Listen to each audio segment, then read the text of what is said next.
Winter is coming, guys, so we went over to Jada's friend's orange orchard to pick up some wood. As they prune the orchard, they chop down the orange trees that are dead. So now we have firewood. You're watching the Bear Pantry Show. Where did you get gloves from, Josh? The back.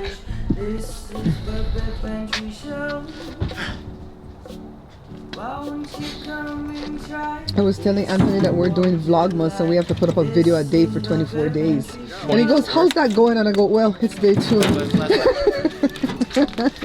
Day 2 is much more harder than day 1. But you're excited. Joshua and Jada are going to hang out with Dean and his grandma and the rest of the family for a little while as Joe and I go back home with all this wood in the back of the Tahoe. We are going to share some with Jory because he also has a fireplace. Look at the little road leading out from the orchard. I can't mess around with that swing today, guys. Sometimes when I sit in it, it makes me nauseated. Is it nauseated or nauseous? That's 2 different words. Is one wrong and one right? You guys, I'm gonna have to look that up. Comment below if you looked it up before me, because I'm gonna go look it up right after this clip, all right? So yesterday as I was recording, I heard police sirens and a chopper above my head for like an hour and a half. So I even made mention of it in the video, and I said I'm gonna have to start going to these city council meetings, or at least reach out to my friend who is a city council member. And I'm gonna ask him what the heck's going on in this town, right? As I'm talking to you guys right now, I hear a chopper flying above.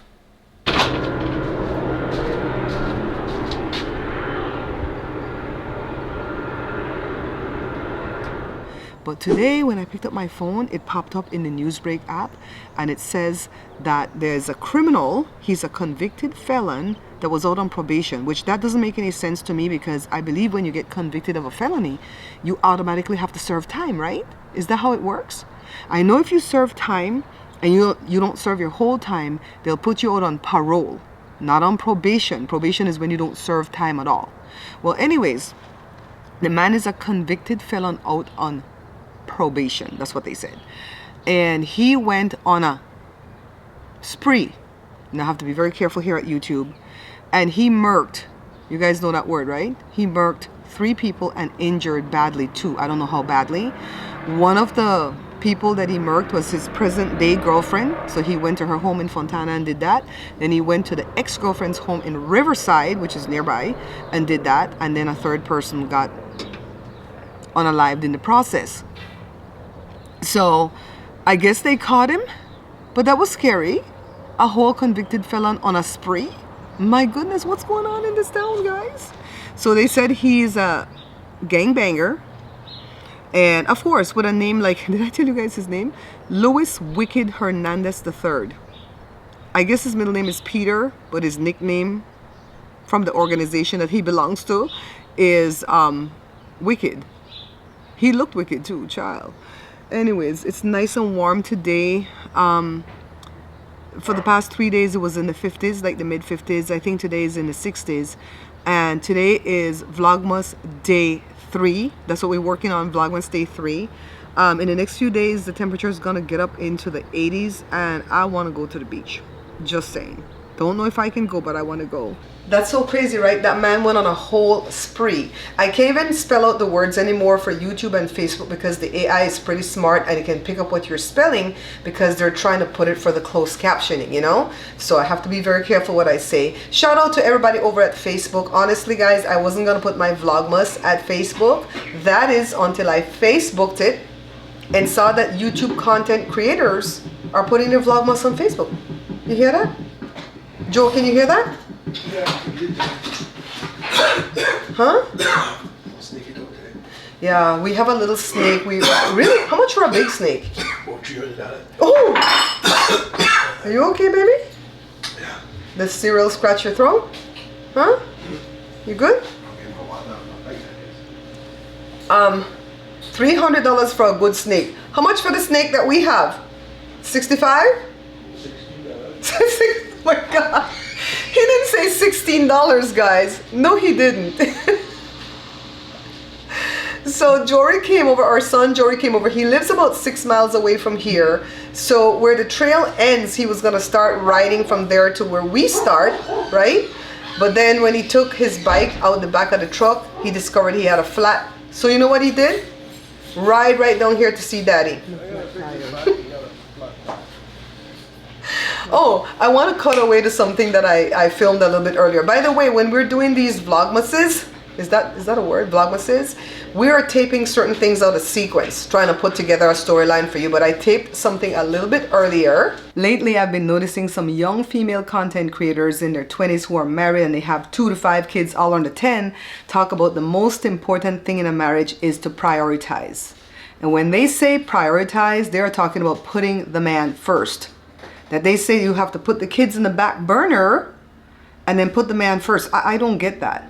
Honestly, I don't get that. I have to pick up our little conversation in the room because there's a lot of activity going on in the living room. Our son Jory came over for Daddy to fix a flat tire for him. You guys see, right? Our kids are still the priority. Anyways, the reason why I don't get it when these young women are talking about the man or the husband has to be the priority over the children is because when my kids were little, they were the priority. You know, when Joe had to do things with them, I didn't get jealous. When I had to do things with them and for them, Joe didn't get jealous.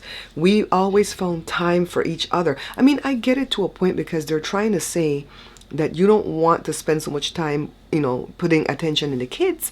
And then when they're grown, you find out that you don't have anything in common with your spouse. I think that's what they're trying to say. But that didn't happen for me and Joe. We always found time to talk. Conversation is everything. We always found time to talk when the kids were off to bed or whatever. Or if they're in the living room and the kids are playing and having a fun time, we're laughing, joking, having a fun time with them. These women though, these women today of YouTube, I don't know if they're just doing this for content, but what I've noticed is that they'll put the kids there on the couch. Remember, the kids are all little. And they'll start having a full make-out session with their spouses in front of the kids. Or worse yet, there's one of them that comes up in my feed every so often. I'm not calling any names, but that guy is so nasty with what he tells his wife. Everything turns to some, how do I say the word? I don't want to get flagged by YouTube. Intimate. Everything turns to something intimate, and not in a good way, in a salacious type of way, right? I'm like, oh God, stop. We don't need to know all of this. We know where babies come from. We don't need to know the rest of this, right? You know what they'll do too? They'll get a whole bathtub if they're still spitting out babies for YouTube, because that's what a lot of these content creators do. They spit out babies for YouTube. So they'll get a bathtub and give birth in the middle of the living room or the middle of the bedroom with all the little kids under 10 watching. Child, if my parents did that to me when I was little, I'd be scarred for life. All right? I don't get this. They frustrate me. Joe thinks that sometimes they're just doing it for content. Just to make a video, to make a short, to make a reel so that they can grab your attention, and maybe this is not the way they live their lives. But wait, the people in the comments are worse, because they're like, oh my God, these young men are going to know exactly how to treat a woman. Huh? It's fixed? Yeah, it's fixed. I'm going to go and bike ride. Come back. I want to go. Huh? I want to go. You want to go? Oh, yeah. I don't know. You're okay, I'm coming. So we're going to go on a bike ride, guys. Let's go. So after I taped those 2 segments, we went on the bike ride and Jory's tire got flat again. We don't think it's a new flat. We think it's whatever Joe used for the patch. It was kind of thick and big and bulky for my kind of tire, because Jory's bike has real super skinny tires. It's a really good bike, a Trek bike. He paid $200 for it off of Facebook Marketplace. It's a $700 bike for $200, but the tires need to be slimed because on our trail we have a lot of those. We call them Berber. As a Belizean, we call them Berber, but they're like the things that poke you, right? The stickers. The dogs get them in their paws, and so it's sickening. I have to walk with shoes all the time in the house because when we go in and out the backyard, they come in the house, and when you step on them, man, I tell you, I see my naked dead grandma when I step on those things. So isn't that crazy about these content creators? It's like, girl, you can't be devoting. You know what I learned a long time ago from a friend of mine, Grandma Dorothy. She passed away earlier this year. She used to have a church that we used to attend. Me and Joe used to be the right-hand man in her church, right? And she told us that you are responsible for your own happiness and your own joy. Because if you allow somebody else to be the reason why you're happy or joyful or joyous, then when they take their presence away from you, I mean, maybe they just leave out of your life, or maybe they sign language. You guys are gonna figure it out. Then there goes your joy and there goes your happiness, you know. I loved my mom completely. I still love her. I still miss her. But I created my own joy, my own happiness. So now that she's gone on to glory, even though I miss her terribly, I'm not going to live the rest of my life depressed until I see her again. You know what I mean? So be responsible for your own joy and your own happiness. I think that's going to be the wisdom key of today. Yeah, so you work on that. You know, like for instance, also she also taught us that there's a difference between happiness and joy. She says joy comes from the Lord. That's within you. Happiness, anything can make you happy. A drink of this milk could make me happy. Some of this cereal can make me happy. And a hamburger can make me happy. Speaking of hamburger, I think I'm going to do a bread recipe. Let me grab my book. Hold on. Let me grab my books.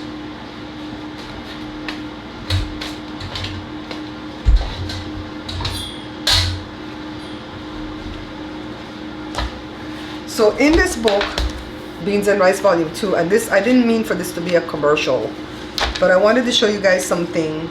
This yeast cake right here, this one yeast cake, it's the recipe for 9 cups of flour, which gives you 20 rolls, right?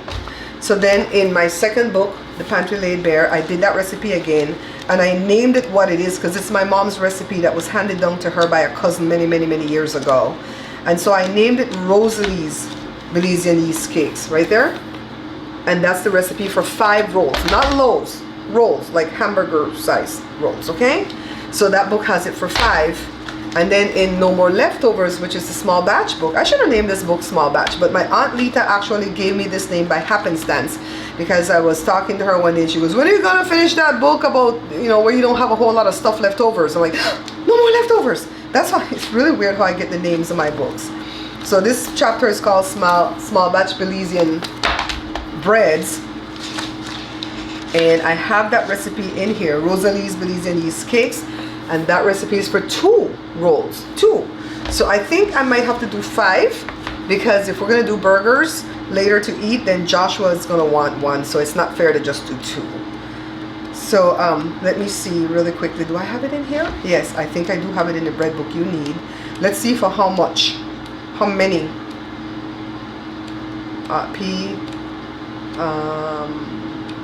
Where's it at? I know I have it. Okay, here we go. I have it several times. I did it! You guys, all you have to do is buy this one book from Amazon. I'll see my money 90 days later, but no, it's like 60 days later. So, Rosalie's yeast cake, 20 rolls. Child, a lot. See, I showed how many. And the big too. And then, I don't even remember what all I put in my books. My godmother called me today and she said, when you go finish the cake book? I'm like, not right now. I got the recipe for 5. And I got the recipe for 2. See how they look? See in the palm of my hand? They're like burger size. My nails look good. Oh, I'm wearing the same nail polish, child. I don't change. So all you have to do is buy this book and you can get the recipe 3 times. The same thing with the Belizean Creole bun and the Belizean Creole bread. I have it for 3 different amounts in here. And I kind of split it up between all my 3 books because these books didn't happen all at once. You know, they happen over time. Yeah, so I think that's what I'm going to do in a little while for you guys. As long as the water is hot enough for me to touch, but I can't leave my finger in the stream, then I know it's hot enough for the yeast. 2 teaspoons of active dry yeast to a tablespoon of sugar. But I'm just going to put some of the sugar because I'm going to put the rest with the flour. Put the rest right here. And then to this, I'm adding 1 tablespoon plus 1 teaspoon of butter. My butter is salted, so I'm not going to add the salt. It's half a teaspoon of salt normally. Get the butter worked in. The yeast is ready after about 6 minutes. And then I'm adding lactose-free milk, but the recipe really calls for evaporated milk, but I haven't used that in years because I'm lactose intolerant. So all I have to do is work this dough together. If I need more water, I'll add a little bit more water. Just go with your eyeballs and how your finger feels, all right? It's not a very sticky dough, but it's not a dry dough either. So let me tell you a story about this bread. So back when I was in my mid-20s, I have a cousin that came to visit from New York, and she's 3 years younger than I am, so she was in her early 20s. So then we had another cousin. We're all cousins together. He's a boy. He came to visit from Texas. He was about 13. And I made these rolls. I made 20 for breakfast, and you know you have to wait a whole hour for it to rise. I'm cutting it into 5 pieces here, by the way. And when the first batch came out of the oven, it was like 5 big ones. Tell me why my female cousin just grabbed all 5 rolls and put it on her plate. To this day, we still don't know if she was serious or playing, but we think she was serious. I'm going to cover it up now and let it rise for an hour before I bake it, okay? And then once it's risen, I'm going to stick it in the oven like so. It's at 350. And I'm just going to let it go until they're golden brown. Look how soft, guys. First day, super soft. Second and third day, stiff. You have to toast it. Third day, it's going to start going bad on you because it uses very little sugar, all right? Before I cut into one of these, let me tell you, I looked up the word. What was the word again? Nauseated versus nauseous. What did I say earlier? That the swing makes me nauseated? I think that's what I said, right? So let's look at what it says here. Nauseated means to be affected with nausea, all right? It says to feel sick to your stomach. That's nauseated. Nauseous describes something that causes a feeling of nausea. So I think I said it wrong when I was at the table and I said I can't mess with the swing because it makes me nauseated. I think I should have said it makes me nauseous because I wasn't sick at that moment. So the swing makes me nauseous, right? But after I sit in it and I get sick to my stomach, I'm then nauseated. Did we get it? I think I got it. I think I'm gonna have to come back and visit or revisit this definition several times before I can get it into my everyday conversation. So when I sat at the table and I said I can't mess with the swing because the swing makes me nauseated, that was wrong. I have to say this swing makes me nauseous. It causes me to be nauseous. But once I'm already sick to my stomach, like when I was coming home from the YouTube studios and I was sick to my stomach in the car for 2.5 hours, then I was nauseated. Yeah, I think I got it. It's hard. English is hard. When I went to college, there was a teacher for my radio broadcasting. He used to teach us mic technique and stuff like that. And he said, the man, oh, look at how gorgeous that is. Hot. Piping hot. He says the man that made up the English language should be... Why? Because it's such a hard language. Like for instance, over here, there's a city, I think it's a city called La Cañada. La Cañada. But when you look at the spelling, it's La Canada. But I guess one is Spanish and one is English, right? So we just say La Canada. Like Montebello has 2 L's in it because it's a Spanish word. But the 2 L's take on the Y sound, which is Y, which should be Montebello. So I had a family member that used to say Montebello. He would not say Montebello because he knew how to talk Spanish.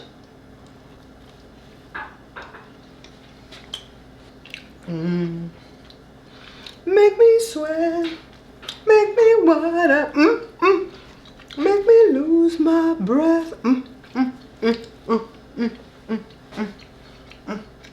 I gotta put this back because I'm gonna eat the whole thing before I have my hamburger. Tomorrow for Vlogmas Day 4, I have to go get the booster for shingles.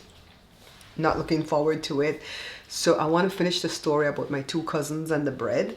So the male cousin, who was 13 at the time, grabbed a fork at the female cousin. It's like, I'm gonna mess you up if you don't give me some of these rolls. That's how good these rolls are. Sadly, that male cousin went on to be with the Lord earlier this year, only at 41 or 42. Child, we weren't getting along towards the end, but I still remember that story very fondly. Don't forget to like, subscribe, share, and all that good stuff. And I'll see you guys in the next video. There's a house in the neighborhood that decorates for different occasions, and I managed to film them when they decorated for Halloween, and now I got them for Christmas. Beautiful, right?